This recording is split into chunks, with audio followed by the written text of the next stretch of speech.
Hello and welcome to a new video, and in this video I'm going to take you back to the gameplay scenario mission series where we talk about the missions that you can play on an airsoft field. And in this video I'm going to take you over the Teamskirms. Did you ever have the feeling that during an event that you were just doing something but not the teamwork was missing? Well, this is why I made this game style, because it's all about doing things as a team. Well, the name Teamskirm comes from one team, and that means that you have to do things as a team, and skirm is a skirmish. And I noticed that not everybody around the world is using a skirmish as a name for an airsoft event, but for us in Belgium we always call an airsoft event a skirm. Now the concept is the following. The first thing that you have to do is, one, you have to tell everybody that it's a special event, that it's based on team play, and that team cooperation is very important during those events. If people just want to go solo, this will not be an event for them. Usually the game is just single shot, and that's how I like it. It's more trying to get that shot on target instead of just spray and pray. Now here is a big difference between the normal events and the Teamskirm events. Instead of having 2 teams, you have 6 teams playing against each other. So you open up 6 teams for 4 to 8 players depending on the field you're playing on. If you're playing in a CQB field, it's better to have a bit less players in your team because of the closed environment. And if you have a woodland area or a bigger area, you can go to up to 8 players. Going over 8, that will be a bit difficult for respawning, but I will get to that in a bit. And you give every team its own color. I used red, green, blue, yellow, black and white for that. Now, a team is made up out of different roles, and every role has a specific task. You got your team leader, you got your medic, you got your radio man, you got your support role, what is optional, you got your DMR, that's also optional, and all the other players are just riflemen or players or whatever you want to call it.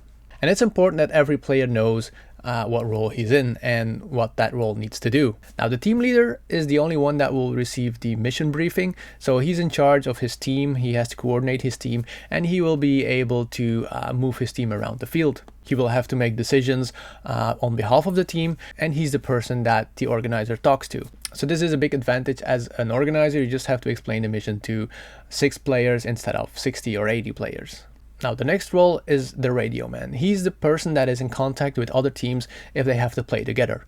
And I'm coming to that later. Now the medic is the person who can get the people back into the field when they are hit.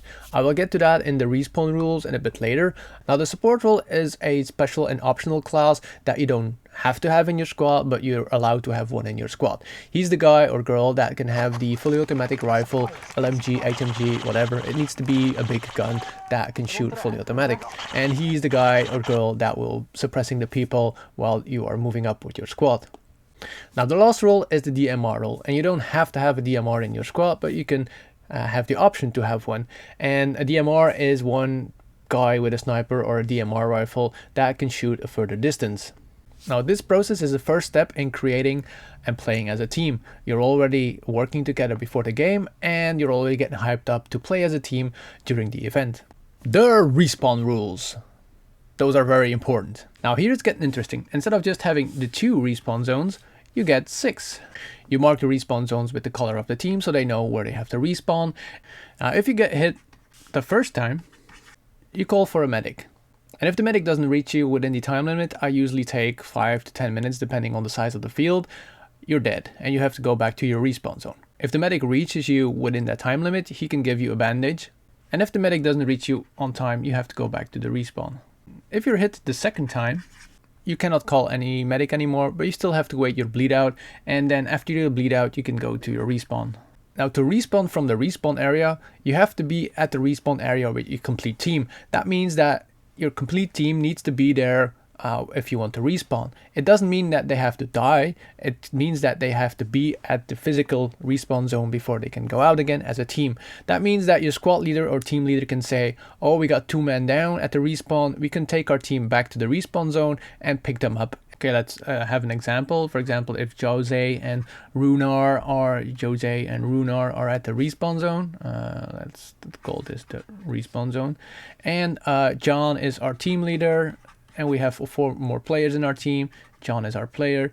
They can decide as live players that they can go back to the respawn zone, pick up the 2 dead players, and as soon as they are at the respawn zone, so they are all here, not here anymore, they're all here, they can move out as a team again and continue with the mission. I hope that makes some sense. If it doesn't make any sense, just ask me again in the comments and I will explain a bit more in the comments.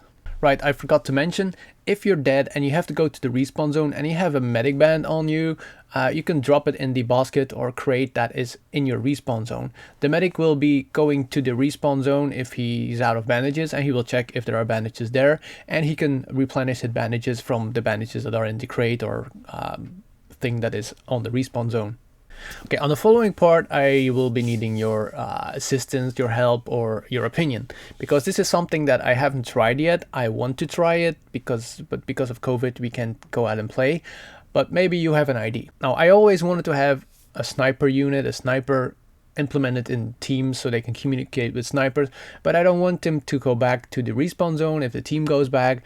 So I'm a little bit stuck on how I want to do that sniper team. But I want to have a sniper team included in the teams because we all know that people love to play as a sniper and a dedicated sniper with ghillie suits and stuff like that. So I'm looking for a way to implement that in the team. So this is how I want to put the sniper team inside the team. You have 2 players snipers, so this is a sniper team, and you got, let me say, six players in the other team.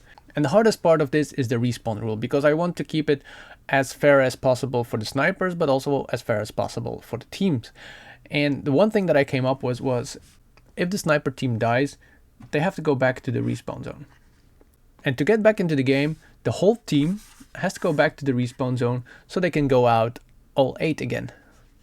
But to keep it fair and enjoyable for the snipers, if the team dies, the team has to go back to the respawn, but the sniper can stay put where he is. He can keep his advantage position or his recon position. He doesn't have to go back to the respawn to respawn with the whole team. Now, another thing that I wanted to change to the sniper unit is giving them an infinite bleed out time. Well, they still can choose after the 5 to 10 minutes, depending on what you choose, to go back to the respawn zone, but they also can choose to stay into the field as a wounded player. So the team has time to get the medic to the sniper unit and bandage the wounded sniper unit. Now, the sniper unit is something that I'm thinking about and I want to test in the field and during an event that I want to organize.